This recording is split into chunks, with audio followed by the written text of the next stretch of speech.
All right. Well, thank you everyone for joining us today. We were very excited to put on this webinar to talk about what's new in printIQ with a spotlight of some of the features that are coming out in version 48.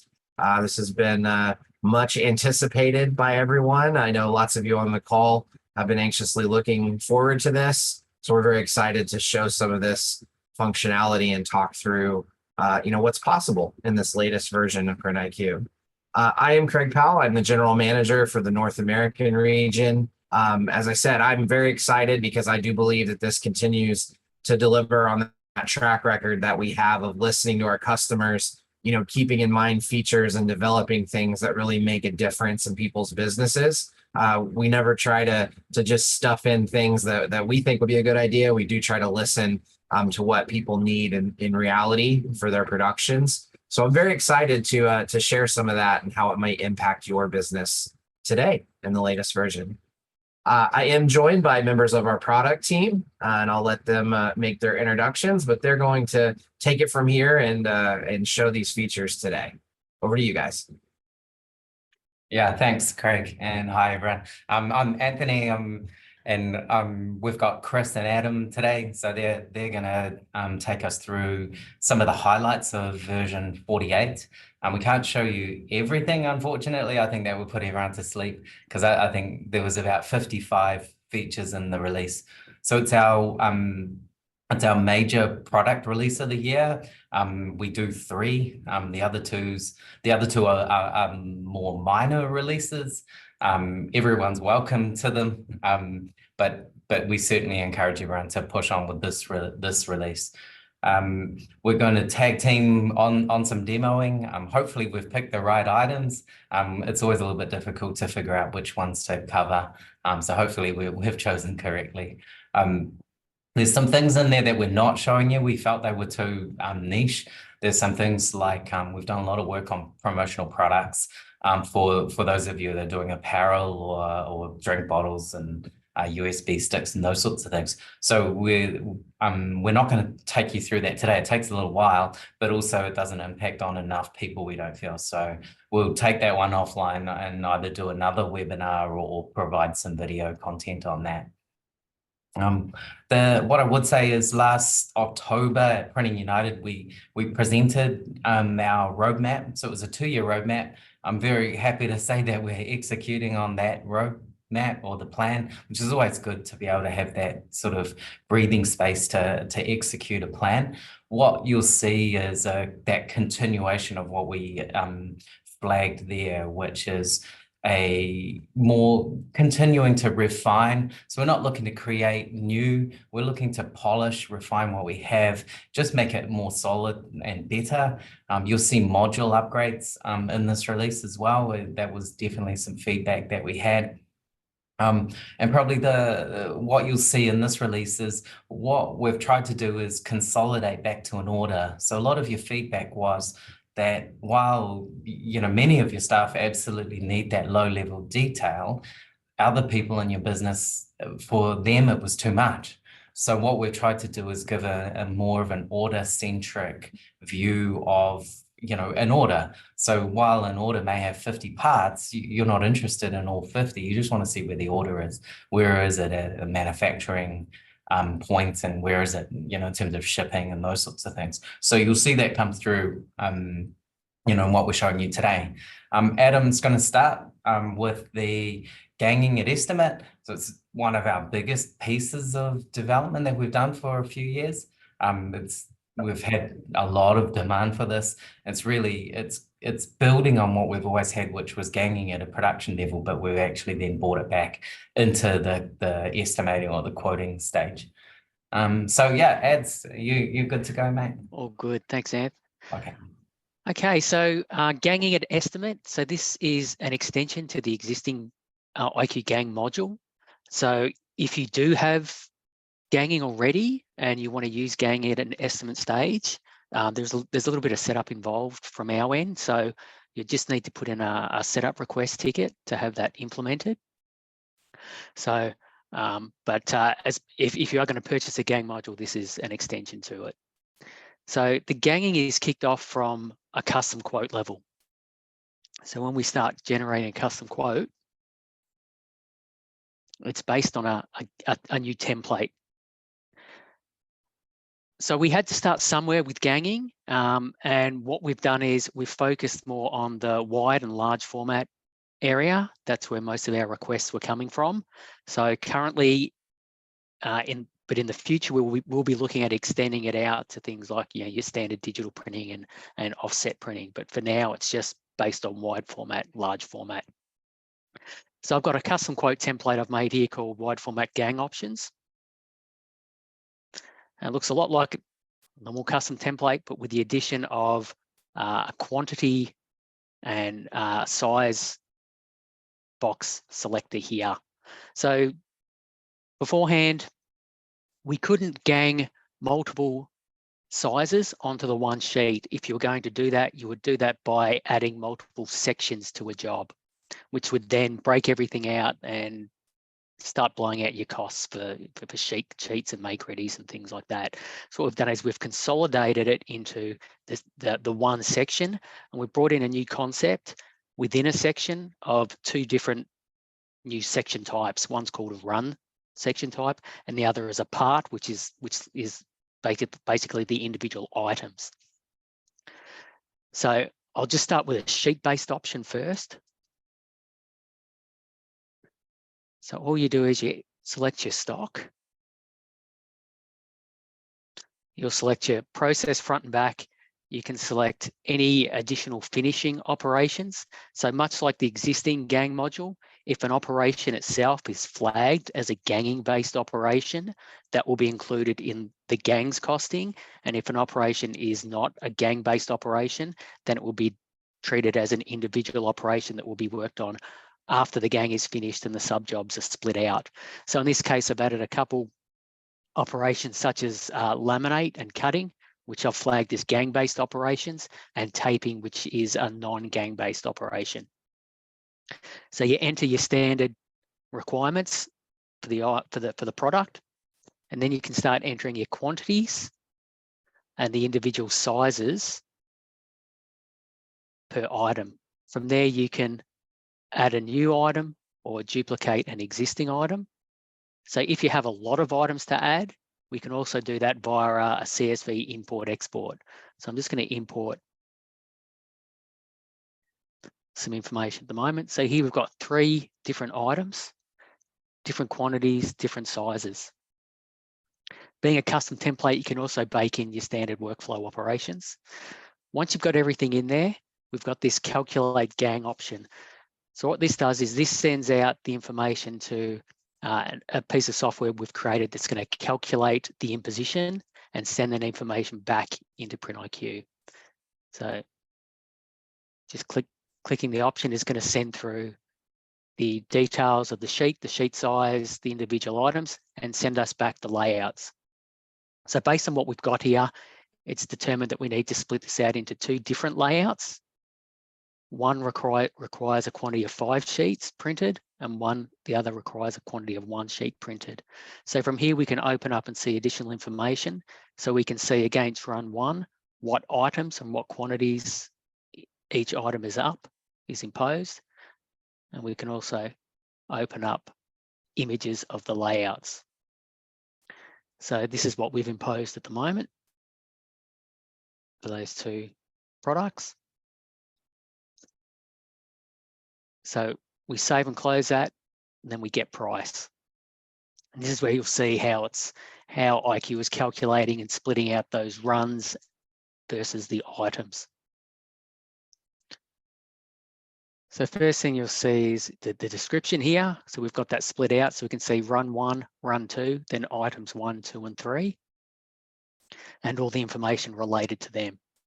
As we scroll down again, you've got your pre-press operations or pre-production operations at the top. And then we've got the costings for the runs.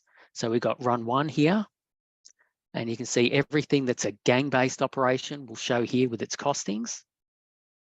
And then as we get down to the items, you can still see all the finishing required against the items, but all the pricing is zeroed out except for anything that's a non-gang-based operation, because all the costings here are obviously included in the gang itself.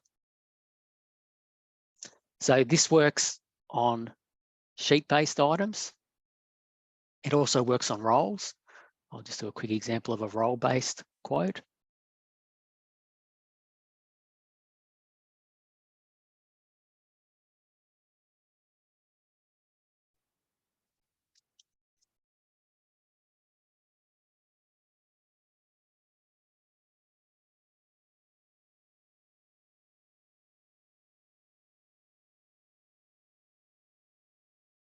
Okay, so in this example, we've got a role, and what we can do is when we calculate the gang here,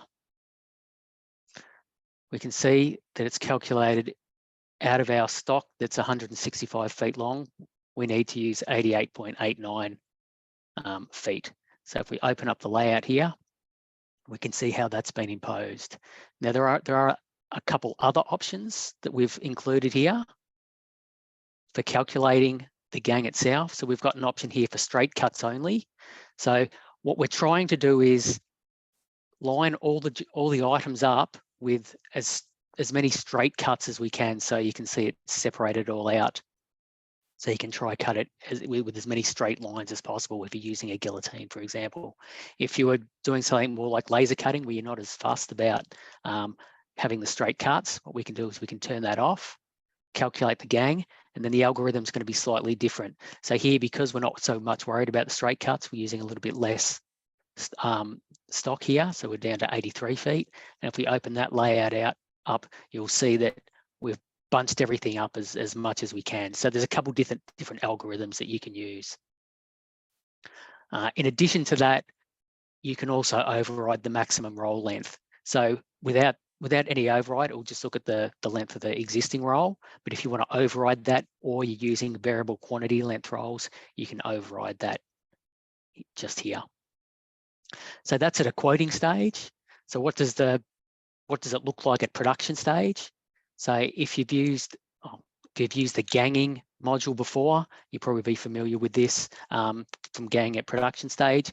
What we do is we flag the job itself in blue, indicating that it is a gang-based job. And because this one here is ganging at estimate, what we do is we show the main job number, and then there's a sub number at the bottom. So the 2 here represents the number of ganging positions that need to be printed. So if we open this up, we'll see that there's 2 gang print runs and the 3 individual items. The individual items will remain in blue until they are broken off from the gang, once that gang is marked as finished production. So the moment the gang's closed off, the child jobs are released, they go back into the standard color, and you can continue working on them. The job itself, if you go into the job details, it's the 1 job number with the gang information shown in here. And as you scroll down, we make it clear that there's 2 runs, and here's your run 1, run 2. The start and stop buttons for all the operations are against the gang. And as you come down to the items down here, you'll see the individual items, but the start and stop buttons for any gang-based operations are removed because they're controlled at the gang level. And once that's closed off, we open up the individual, the last items that need to be worked on post-gang. So that's an overview of the ganging module. So I'll just pass back over to Chris now, who's going to go through the new orders board.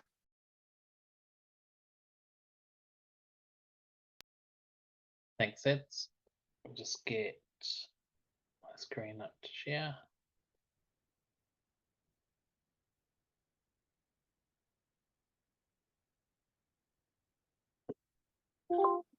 I would say, and I'm sorry for not mentioning it before, but if you have questions, just pop them in the Q&A piece in the bottom of the screen, and we'll pick them up.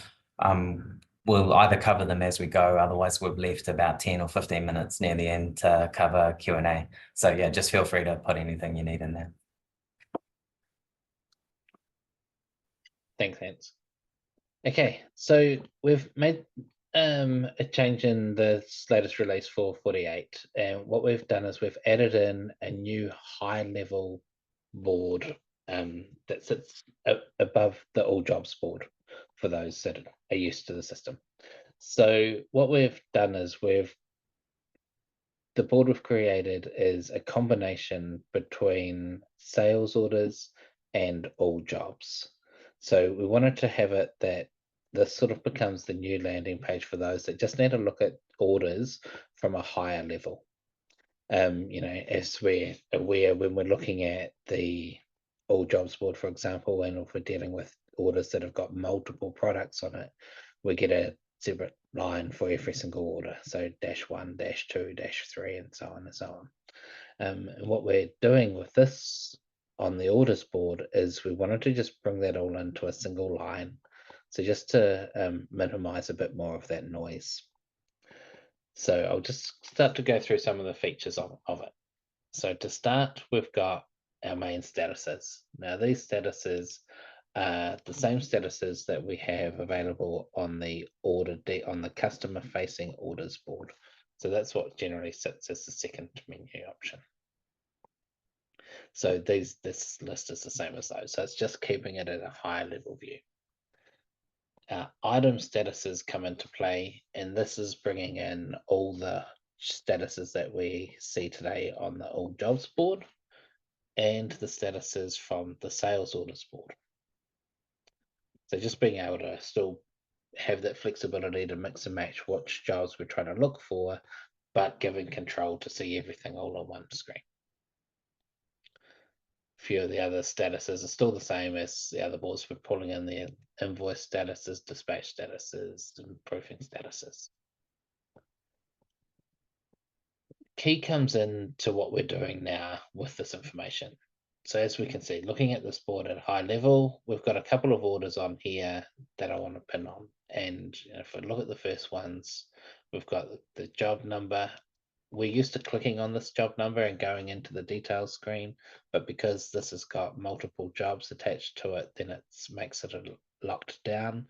So we want to be able to look at expanding on the plus button on the side to pull that information through. What we've got on here is key items. Some of this total item counts, and for these two examples, we're showing 7 orders in total. 3 of them are manufacturing jobs, and 4 of them are sales orders. The next one down, we've got 5 with 2 jobs, 2 manufactured jobs, and 3 sales orders. So if we just expand some of this information, what we're doing is we're going away and fetching the details of each and every job, putting them all through as their own individual lines at this point. So this is what we're traditionally used to seeing. For the sales orders, we're showing a separate line for every item that exists on that order, just so we can see the details of what we're actually going to go and pick from here. We've got our job statuses coming in, quantities, whether it's been invoiced, dispatched, or if we come into the left-hand side and we start to click on the eyeglass, we're seeing the same information that we're used to seeing on the other boards. So this list mirrors the list from all jobs, and vice versa with the sales orders. So we just get the ability on here to just go and create a new sales invoice. When we start to click into the options and click onto the boxes on the side, we get our pop-ups come up to play. And this is where we're getting a bit more flexibility displayed at this level. So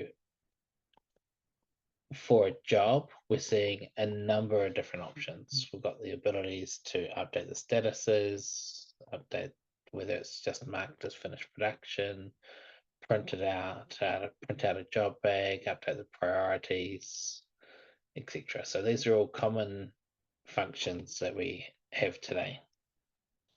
When we come in and we click onto a sales order at the same time, the list is reduced quite a lot.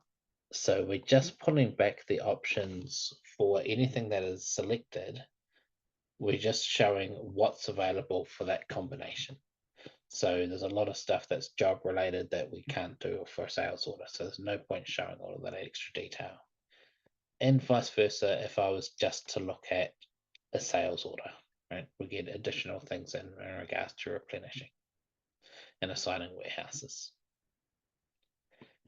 each and every one of them gives us that ability to print out the job bags, invoice everything all together as one. So we can multi-select on here.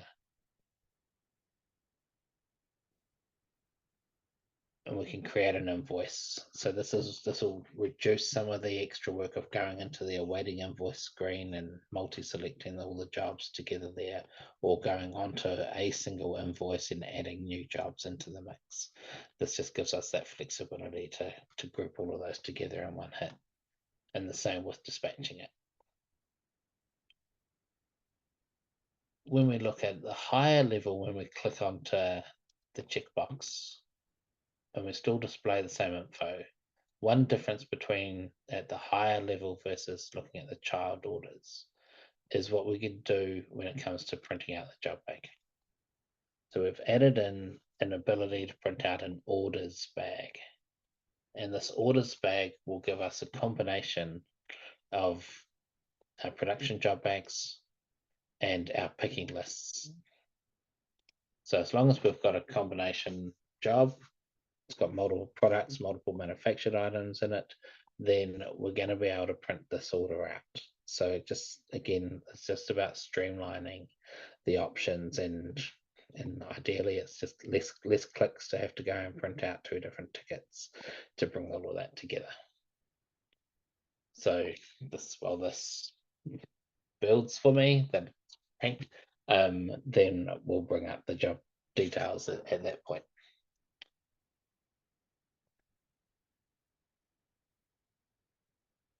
For us, this is the start of a few things with this orders board. We're making changes down the campaigns space inside printIQ, and we want to be utilizing this board quite a bit more in that area, just to be able to cater for additional things like mass shipping. And in upcoming releases, we'll have a few more extra tabs tabs available on here to be able to pull through data and show. And I don't have that available right now, but it's coming in a further release later on in the year. So we're just growing in the space to add a bit more functionality in here. Again, there'll be a number of us that will use this, and there'll be a number of us more lower level that'll just stick to using the orders, the all jobs board, and the sales order detail screens as well. So this is just to capture for that high level view for those that don't really need to go too much further.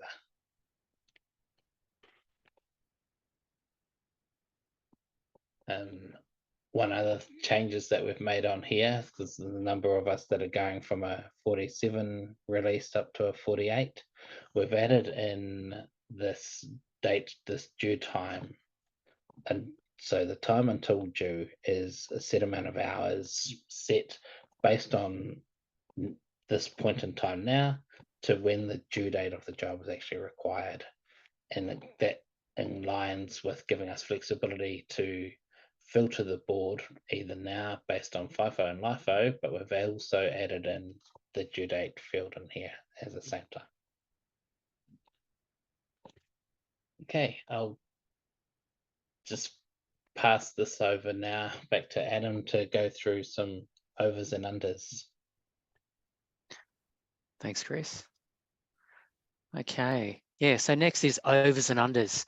So this request came from quite a few label printers, mainly, who are producing large quantity jobs, and they're contracted to either produce a certain amount, and based on the overs or unders within a certain percentage range, additional or discounted charges will apply.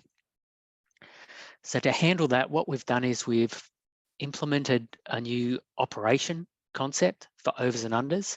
So against a standard quote, based on the overs and unders and the way you calculate them, you'll create an operation, and that operation will just get applied to the job itself. So there's 3 main ways of calculating the overs and unders. So you can see here in this example, I've got 3 different overs and unders. One is marginal, one's called quoted, and one's called user defined. So there's a bit of a difference between the 3 of these.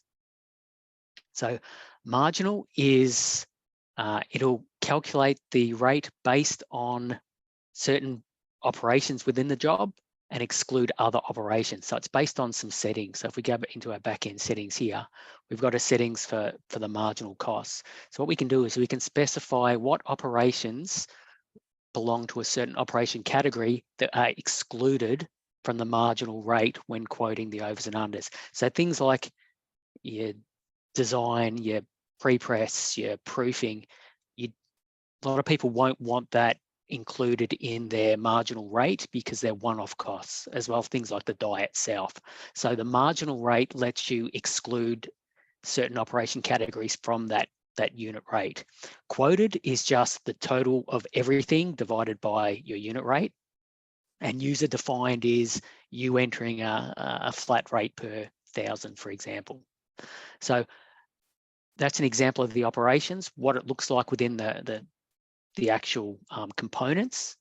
So within the components themselves, there's a new section called overs and unders. So this is where you can specify whether that operation relates to overs and unders, or overs only or unders only. So if you have a different rate for overs than you do for unders, you can set that up as well.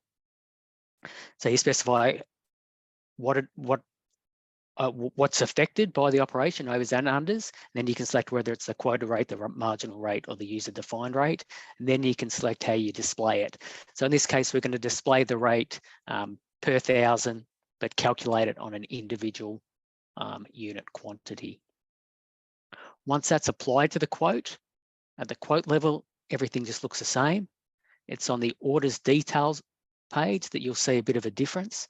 So you can see here, in this example, I've got everything. I've got a marginal version, a quoted version, and a user defined. Now you see there's an asterisk next to the quantity here. And when you put your cursor over it, you get a bit of a pop-up with the information. So here we've got up to 10% margin overs and unders charged at 13.09894 per 1,000, excluding tax. So depending on how you've calculated this, you'll see a slightly different rate. So we can also open up here to see our overs and unders here. So we can see our marginal rate versus our quoted rate, which is going to be slightly higher because it's including the pre-press operations. And we've also got an option for just that $25 per 1,000. So it's clear on the orders details screen. And we've also updated the markup templates. So these are our standard ones that are done through the PDF template generator. If you've got custom templates, then we'd need to update those on a case-by-case basis. But what we've got here is a section to show quite clearly to the customer what they're getting charged for overs and unders.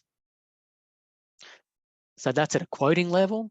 Once it comes to the job details, production stage, once the job is finished, you need to specify whether you're shipping overs and unders.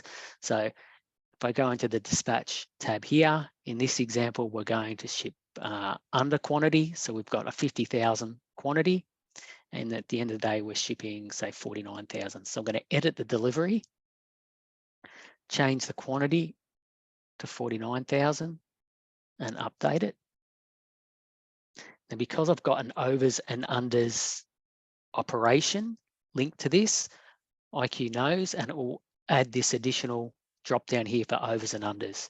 Now, because I've specified that I've under delivered, IQ thinks that the shipping is incomplete. It thinks I still need to ship another 1,000. So I need to confirm to the system that the quantity of 49,000 is correct, and we're supplying under quantity by 1,000. So once I can confirm that, what we're doing is we're writing a miscellaneous charge.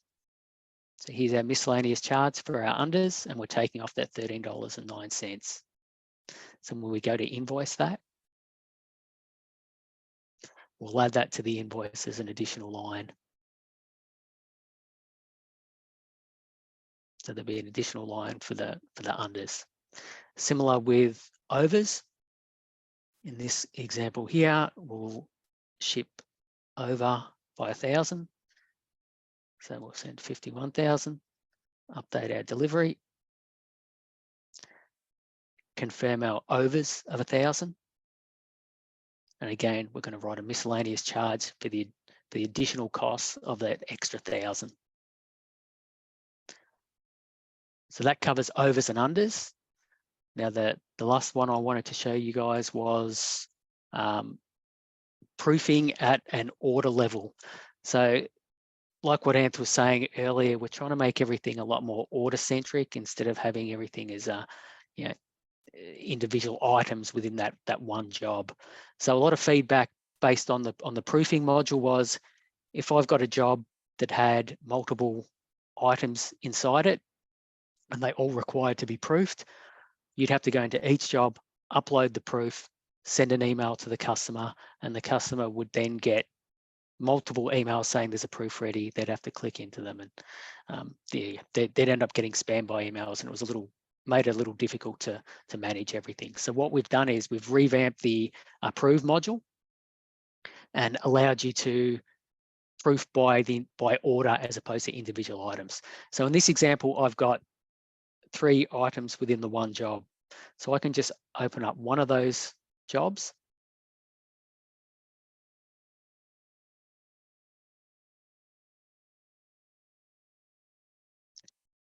Go into my proof. You can see the whole screen's been rewritten. What I can do is I can upload all my artworks at once.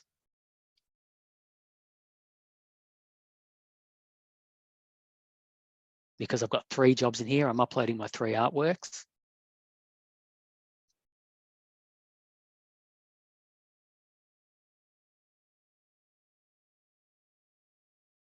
So even though I'm in job 01,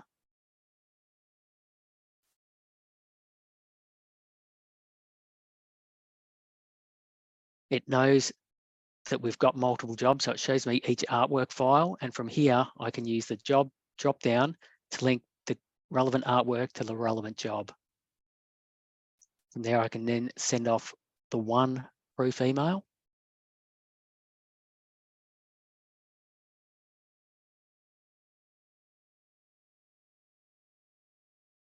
And the customer will receive a single email, which I'm just receiving now. I'll just open that up. So the email itself's been reworked a little bit. So you can see it's got the individual items listed out. So I can just copy that hyperlink, and the customer will be taken to a screen where what they can do is they've got options to expand all. What they can do is they can select all, approve everything at once. They can do everything from the one link now instead of having to go into multiple links. So it's just a lot easier to manage and keeps it all together. So what I'll do now is I'll pass back over to Chris, who's will go through the last few items. Thanks, Adam.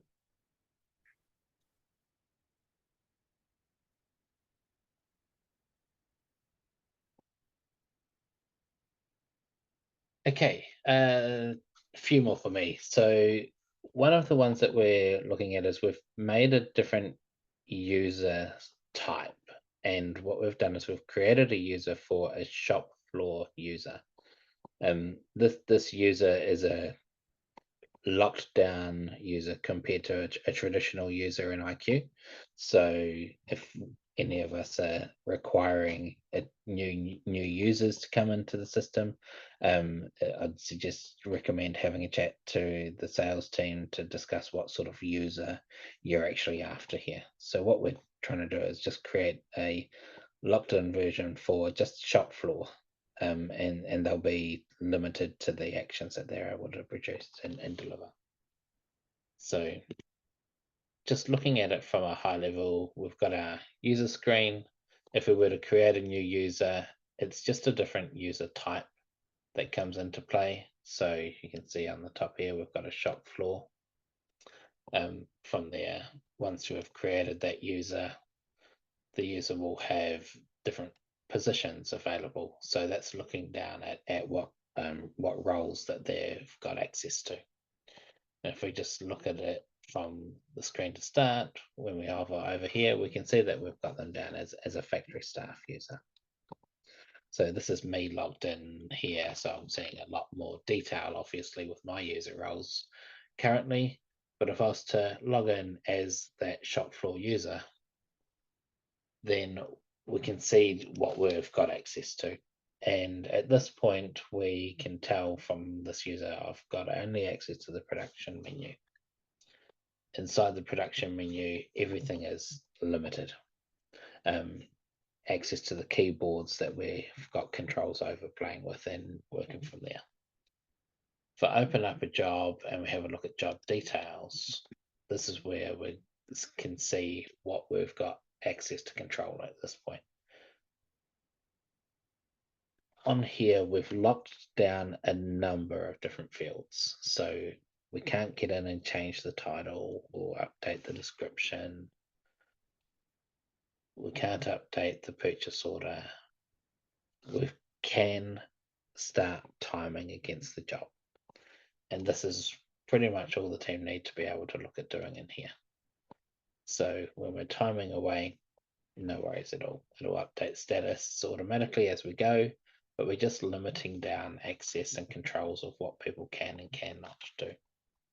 And they can't get into different areas, so we can't click into the quote. We can obviously print out job tickets and update certain areas. But again, it's just giving us that flexibility to give that the restrictions when required for the users on the floor that don't need to have full access to the system. When it comes to Just add on that. Sorry, Chris, I'll just add into that, Max, that there's already a factory staff set up that you can use. Many of you will be using it. That continues to work, but by adding a new user type, it's just meant that we can create a more granular level of control. And I think a lot of you have fed back on that, is that you want to lock down more things to differentiate, what someone's doing on the floor as opposed to someone in the back office. And this just gives us that ability to lock that down a little bit more than what we had before. Sorry for interrupting, Chris. No, that's okay. That's right. In the shipping area, there's again, everything's locked down. So there's those users that don't necessarily need to be going into shipping, so we don't really want them to be able to dispatch a job off the system. If we need to dispatch a job off the system, then for certain users, then we just need to be able to go in and refine the permissions that they've got set available. So we'll just mark that user as a dispatch user as well to be able to cater for those. But it just gives that restrictions away, so 90% of the shop floor don't need to be doing dispatch functionality. Same with purchasing. We don't necessarily need them to create the purchases. Those purchases are locked down. I can't click into it here. However, they've got the ability to receipt it in again with the right rules coming into play for those specific users as well. So it's just giving that extra control at that point.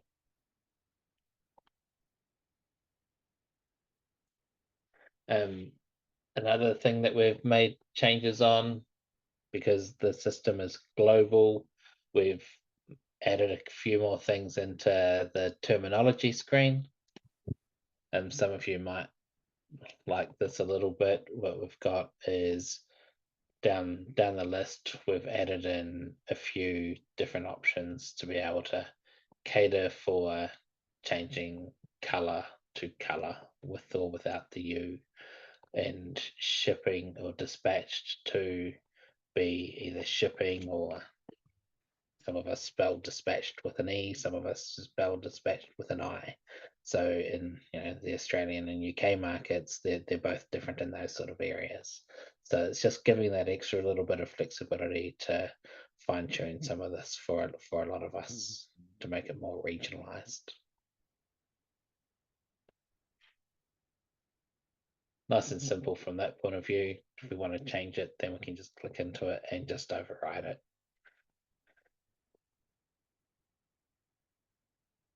One more change that we've made comes down to the order details screen. And once we're looking at our quoting side of things, we've added in a couple of options into here. Option 1 is we've added in this number at the start of every single product. So it's just to help streamline the products on the quote whenever we need to look at when we print out the quote letter, send it off to customers. If they don't talk to us, or they don't give us the right titles, or we've got a few orders on here that are products that are the same titles, then it's just giving us that fine tune. So we've added that number sequence in on the screen. We've added it in on the quote letters.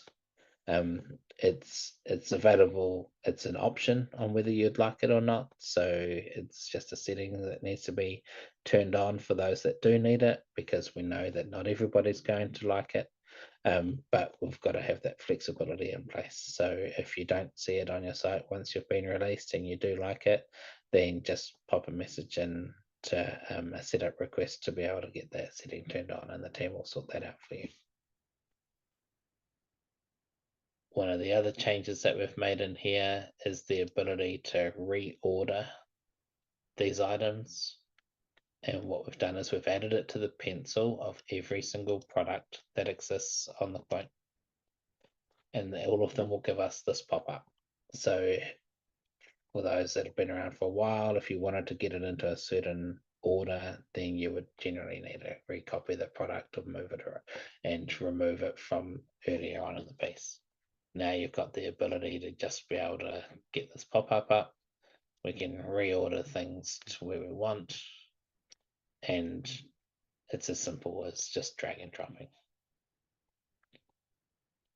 When we drag and drop and save it,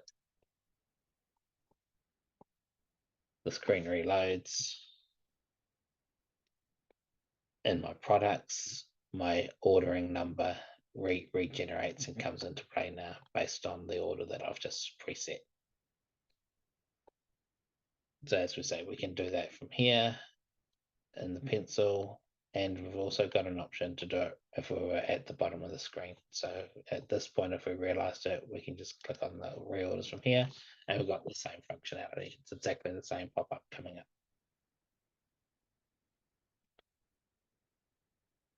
The last thing I wanted to discuss was what we've changed inside the menu. What we've done is we've added in this reporting menu for those who haven't used our last menu slot that was been available. So if we're set up using the new style menu, which is what 90% of us are, then as long as that last slot was free, we're gonna, after the release, we'll be able to see this reports function. And what we wanted to do was bring the reports that we have access to under admin and under reports. We just wanted to bring it to front of mind for everyone, because we see it as such an important thing. And there's close to 35 reports that the system has out of the box for those that haven't created a whole pile of custom ones themselves. So, we wanted to make it a little bit easier and visual and front of mind to be able to get access to all of these. Because this is using the new menu style, if you've got a whole pile of custom reports that you've created, then you've got the ability to add whatever you like into here of your own reports. So for those that want to be able to do that, again, under menu, under admin and menu, sorry, we'll see reports.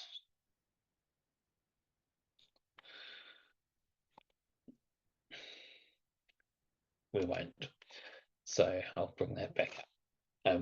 The reports menu will show up, and we'll be able to just add a new option into that mix. What we've done in that space to be able to make this display on here is some of us will have an option for the build menu showing. And what we've done is we've reduced that down to just being in a hammer style icon. So for those that are used to seeing it, we have that detail coming into play. I'll just get this onto different background screen. So the hammer menu will show everything that's in there is available. We've reduced down the username field to just being their initials, first name, last name, initials.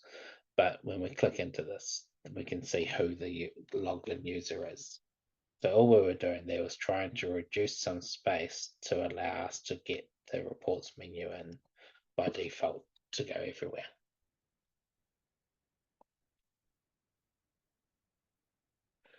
That's the last thing I had to show. So I'll just hand it back over to Anthony and Craig to continue on. Yeah, thanks, Chris. Thanks, Adam. Nice job, guys. Yeah. There's like I said before, there's a bunch of things that we haven't shown you. Just to touch on a couple, I guess. So we can't show you the integration space. That's a little bit boring. It's taking, you know, a demo a little bit too far.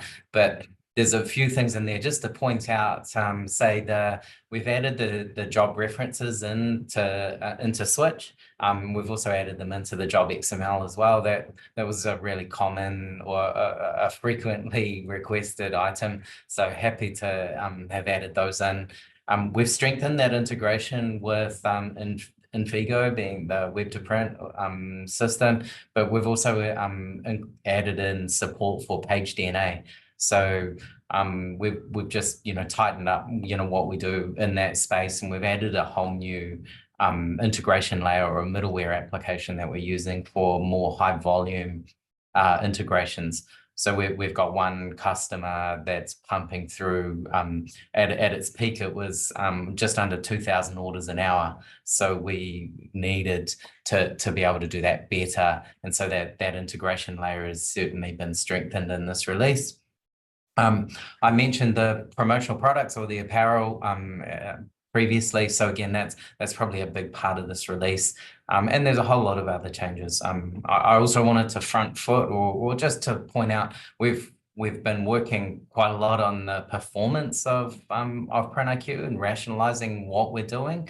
So you'll see definite things coming into play here. So one, the two key things in this release were we had a project underway to support quotes with 100 products, because that's what you guys are doing. You know, in some cases, 200, 300 products on a single quote. The system was certainly struggling with that. So we've made, you know, a huge amount of change to support that, either, you know, through the CSVs or through the APIs, some changes to the user interface to cope with that better. We've still got a little bit of work to do in that space, you know, as it goes further down the track in terms of accepting and you know, working with artwork, you know, with that amount of you know, data. But the second one that we've worked on is invoicing, because that's been something that you guys have been pushing the boundaries on. We've got invoices, you know, with 1, 2, 3, 4,000 lines. And many of your accounting systems don't support that, but that's certainly what you're pushing through, and it's exacerbated by the sales tax that the US has running there. So we figured that, you know, that's not going to change anytime soon. So we've got that coming into the version 48 release as well, and we've taken out, you know, 95% or more of the processing time on the invoicing. So really happy to have cracked that one, because that one, I appreciate that was a real bugbear for some of you. A bunch of other performance things, lots of other API and webhook changes for the technical or technically inclined people. And just what I'd encourage you to do is check out the release notes. So there's release notes in the knowledge base. You'll see a link coming out, you know, with the recording of this webinar, and it'll have a link to the release notes as well. I'd just remind you as well that if you're going from version 47 straight to this one, then you're going to upgrade through the 3 releases, being 47.1, 0.2, and then version 48. So if you're doing that, then check out all 3 sets of release notes, and you'll see there's probably close to 200 changes, you know, over the past year. But yeah, Craig, that's, you know, back to you, mate. Do you want to cover the Q&A part? Yeah, Absolutely. So we have had some questions submitted, so we'll just jump right in on those. The first of which is a lot of our quote templates have multiple sections, and our workflow necessitates that with multiple print processes. Will we be able to gang those quotes? Yeah, so just showing my screen here, you can add more than one section to the gang quote, and the calculator will split those out. Just playing around with it a bit myself. So you can see here, I've combined the sheets and the roles. Playing around with it myself, it means that this can all get quite long.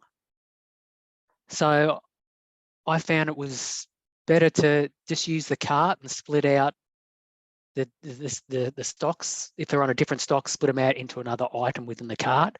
But again, you can do it either way. All right. The next question, does the order stay through invoicing when mixing store items and manufactured items? Yeah, it does. Again, I'll just grab the screen back.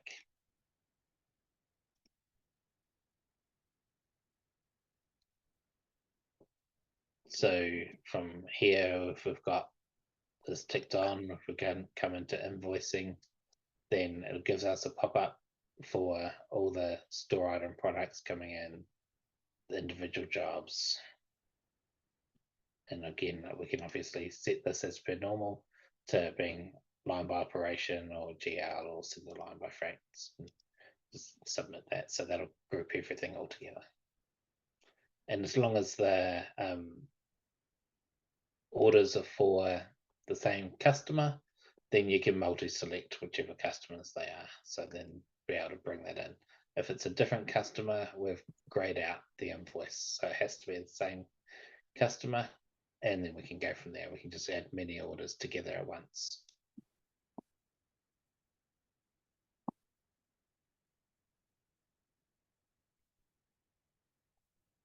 All right, back to you, Craig. Okay. Another question, will there be a printout or worksheet of all the updates made? That's what would be in the release notes. Correct. Yeah. Yeah. There's all the release notes are in the knowledge base. So they're all grouped together, but we've also, you'll see the follow-up email, with this webinar details, we'll have a link to the knowledge, but to the release notes. I'm sorry.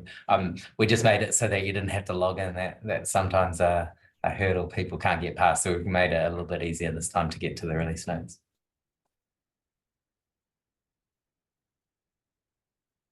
Okay.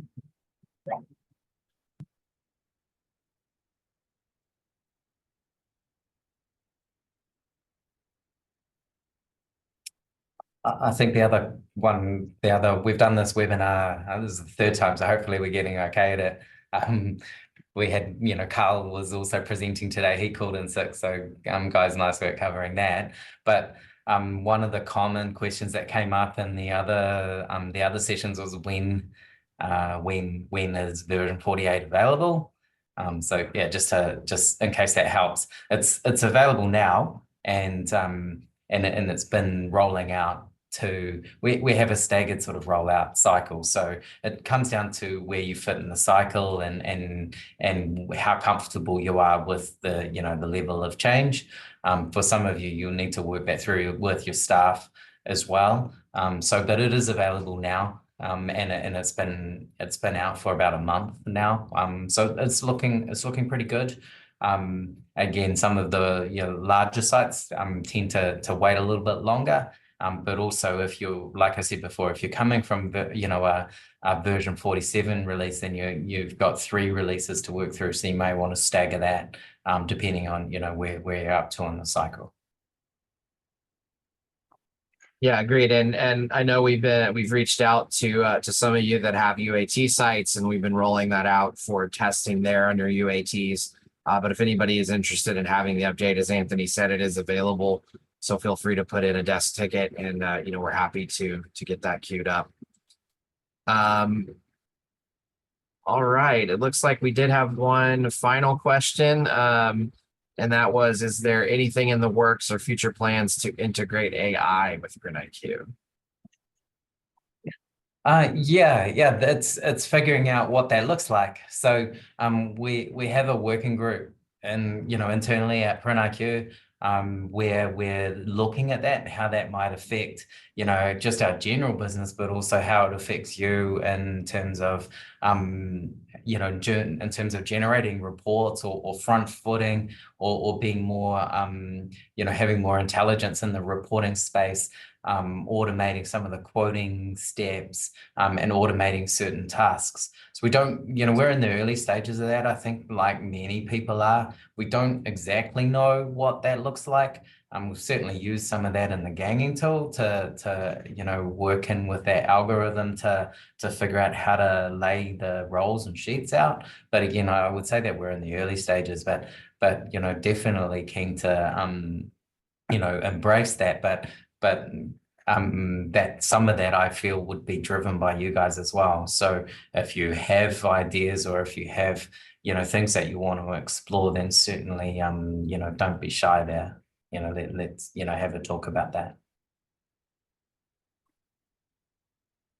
All right. Excellent. Well, thank you guys. Appreciate you being part of this today and taking us through everything. For anybody who is interested in, if you have additional questions, if you think of something after the webinar is done, if you would like to schedule possibly a review of rolling out v48 and you just want to talk through that or want to set up some additional training, we are happy to accommodate for those types of requests as well. This is my contact information, and I will make sure and get the required people on there for you. But we thank you for taking the time to be with us today on the webinar and going through these latest features, and we look forward to doing it again in future releases. Thanks, guys. Cool. Thank you. Thanks.